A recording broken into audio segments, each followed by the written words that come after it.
ഇന്ന് വെള്ളയപ്പത്തിന് വെറൈറ്റി ഉരുളക്കിഴങ്ങ് കറി വെക്കാമെന്ന് വിചാരിച്ച് അതിനായിട്ട് ഉരുളക്കിഴങ്ങ് ഒരു 3 ഉരുളക്കിഴങ്ങ് എടുത്ത് കട്ട് ചെയ്ത് ഉപ്പിട്ട് കുക്കറിൽ വേവാനായിട്ട് വെച്ചിട്ടുണ്ട്. ഇനി 2 തക്കാളി എടുത്ത് മിക്സിയിൽ നന്നായിട്ട് അരച്ചെടുത്ത്, അതുപോലെ തന്നെ 3 സവോള ക്രഷ് ചെയ്തെടുത്ത് 2 പച്ചമുളകും കൂടെ അരച്ചെടുത്ത് വെച്ചിട്ടുണ്ട്. കേശുക്കുട്ട ഇന്നലെ നേരത്തെ ഉറങ്ങിപ്പോയി. അപ്പോൾ ഇന്നത്തെ വെളുപ്പം രാവിലെ എഴുന്നേറ്റ് അടുക്കളയിൽ വന്നിരുന്ന് ഹോംവർക്ക് എഴുതിക്കൊണ്ടിരിക്കുകയാണ് കേട്ടോ. ഞാനിവിടെ കറി വയ്ക്കുന്ന തിരക്കിലും. ഇനി കുറച്ച് തൈര് എടുത്തിട്ടുണ്ട്. തൈരിലേക്ക് മുളക് പൊടി, മല്ലിപ്പൊടി, മഞ്ഞൾപ്പൊടി, ഉലുവപ്പൊടി, കുരുമുളക് പൊടി, മസാലപ്പൊടിയും കൂടെ ചേർത്ത് നന്നായിട്ട് ഇളക്കി അങ്ങ് മാറ്റി വെച്ചിരിക്കും.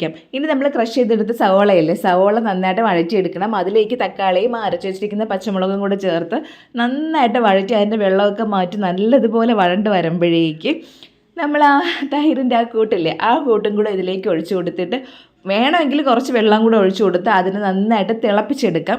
തിളപ്പിച്ചെടുത്തതിന് ശേഷം എന്ത് ചെയ്യണമെന്ന് വെച്ചാൽ ഒരു സവോള എടുത്ത് നീളത്തിന് അരിഞ്ഞിട്ട് ഒന്ന് ചെറുതായിട്ടൊന്ന് വഴറ്റിയെടുക്കണം. ഇനി നമ്മൾ ഉരുളക്കിഴങ്ങ് വേവിച്ച് വെച്ചിരിക്കുകയില്ല, ആ ഉരുളക്കിഴങ്ങും കൂടെ അതിലേക്ക് അങ്ങ് ചേർത്ത് കൊടുത്തിട്ട് അതും കൂടെ നന്നായിട്ട് ഒന്ന് വഴറ്റിയെടുക്കുക. അതിന് ശേഷം നമ്മളിവിടെ റെഡിയാക്കി വെച്ചിരിക്കുന്ന ഈ ഒരു കൂട്ടുണ്ടല്ലോ, ആ കൂട്ടിലേക്ക് ഇത് രണ്ടും കൂടെ ഇട്ട് കൊടുത്ത് നല്ലതുപോലെ ഇളക്കി എടുത്ത് ലാസ്റ്റ് കുറച്ച് മല്ലിയില ഇട്ട് കൊടുത്തിട്ട് കടുകും കൂടെ താളിച്ചൊഴിച്ച് കൊടുത്തിട്ടുണ്ട്. അപ്പോൾ അത് അപ്പത്തിന് കൂട്ടായിട്ട് നല്ല വെറൈറ്റി ആയിട്ട് ഒരു ഉരുളക്കിഴങ്ങ് കറി കിട്ടിയിട്ടുണ്ട്.